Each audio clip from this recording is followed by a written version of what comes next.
করছি, সেই শিশু থেকে আবাল বৃদ্ধ বনিতা নিরপরাধ মানুষকে ঘুমন্ত অবস্থায় এবং প্রার্থনা করা অবস্থায়, মসজিদে মন্দিরে থাকা অবস্থায় আমরা তাদেরকে কষায়ে পরিণত হয়ে আমরা তাদেরকে বিনাশ করছি। আজকে হয়তো এটি করে যারা বিজয় মনে করছেন, এই বিজয় নয়। আর যারা তাদের সাথে যুদ্ধ লাগতে গেছেন, যুদ্ধের জন্য বড় বড় কথা বলছেন যোগ্যতা ছাড়াও, তারও নেহাত আহম্মক ছাড়া কিছুই নয়। আপনি কূটনৈতিকভাবে আপনি নিজের জ্ঞান খাটিয়ে কৌশলী হয়ে আপনি চেষ্টা করুন আমাকে হারিয়ে দিতে। এটি তো মানুষ করবে, মানুষ পশুর মতো আক্রমণ কেন করবে এটি আমি জানি না। তবে হ্যাঁ, 200 বছরে একটি যুদ্ধ যদি হয়, 500 বছরে একটি যুদ্ধ যদি হয়, যেখানে একেবারে সহ্যের বাইরে একদম অযৌক্তিকভাবে যারা আমাদের উপর নির্যাতনের খড়গ চালাচ্ছে, তখন বিশ্বের অন্যান্য সমস্ত প্রাজ্ঞ ব্যক্তিগণ এক হয়ে একমত পোষণ করে আমরা বিভিন্নভাবে কিন্তু তাকে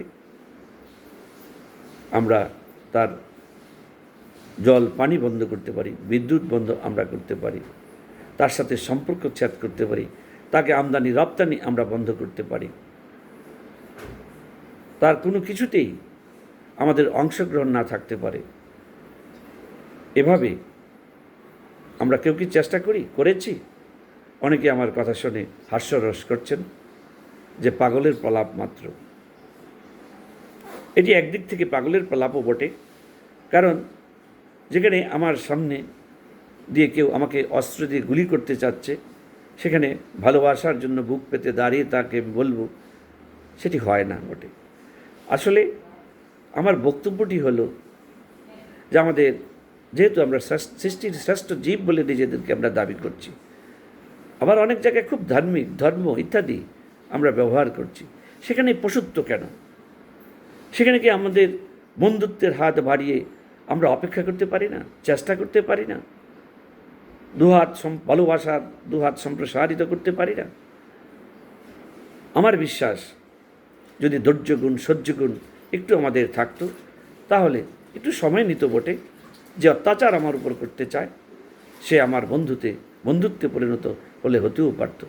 কারণে অকারণে যে যুদ্ধ বিগ্রহ আজকে সারা বিশ্বে দেখতে পাচ্ছি, ধর্মে যে হিংসা দেখতে পাচ্ছি, সেটি 100% না হলেও শতকরা 50 ভাগ আমাদের এই মহত্ব দিয়ে, মানবিকতা দিয়ে আমার ধারণা যে আমরা উপশম করতে পারতাম। কিন্তু কুকুর ছাগলের মতো আমরা আজ কামড়াকামড়ি করছি, যুক্তির বাইরে গিয়ে আমি বড় তুমি ছোট ইত্যাদি নানা প্রসঙ্গ নিয়ে অপমান অপদস্থ করছি। এটি কোনো ধর্মের কোনো মানুষের যেটি উচিত নয়। ধিক আমাদের নিজেদেরকে যে মানুষ কেন এটি করবে? একটি কুকুর অন্য কুকুরকে কামড়াবে, বনে জঙ্গলে এক পশু আরেক পশুকে খাবে, তার ঘর বাড়িতে আক্রমণ করবে, এটি তো প্রকৃতির রহস্য। কিন্তু আমরা না নিজেদেরকে সৃষ্টির শ্রেষ্ঠ বলি, তফাৎ কোথায়? নিজেকে তৈরি করুন। সর্বপ্রথম সমাজ বাদ দিন, পরিবার পরিজন ছেলে মেয়ে স্ত্রীর জন্য কথা কম বলুন, আগে নিজে তৈরি হন। সৎ কথা বলুন, পবিত্রতা ধরে রাখুন, ধৈর্য সহ্য রাখুন। পৃথিবীতে এসেছেন, নিজের যতটুকু সামর্থ্য আছে তা দিয়ে কর্ম করুন, সবাইকে ভালোবাসুন। আপনার ভেতরে যখন এই সূর্য উদিত হবে, সূর্যের এই আলো দেখবেন আপনার স্ত্রী, সন্তান, সমাজ, রাষ্ট্রের উপর পড়বে। সুতরাং আমি মনে করি এদিকে আমাদের দৃষ্টি দেওয়ার সময় চলে এসেছে, নাহলে কারুর রক্ষা নেই।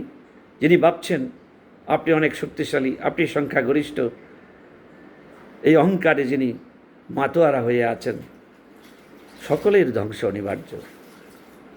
আমরা চাই না আমাদের কারণে আমরা ধ্বংস হই। স্রষ্টা যেদিন এই পৃথিবী ধ্বংস করতে চান, স্রষ্টা যদি মনে করেন যে না এখন নতুন করে আবার শুরু করা দরকার, সেটি ভিন্ন কথা। কিন্তু আমরা আমাদের নিজেদের কারণে যে অভদ্রতা, যে অসভ্যতা, যে বর্বরতা প্রত্যেকটি ধর্মের মানুষ, প্রত্যেকটি দেশের মানুষ পরস্পরের সাথে করছি, এখানে কোনো সহৃদয়তা, কোনো বিবেক কার্যকর থাকা, মানবতা কিছু আমি দেখতে পাচ্ছি না। আসুন আমরা আমাদের মধ্যে যারা জ্ঞানী, যারা দেশ পরিচালনা করছেন, সমাজ পরিচালনা করছেন, সমাজকে শিক্ষা দিচ্ছেন, তাদের মধ্যে এ ধরনের সচেতনতা সৃষ্টি হোক, এই আশাবাদ ব্যক্ত করে আজকে এখানেই রাখছি।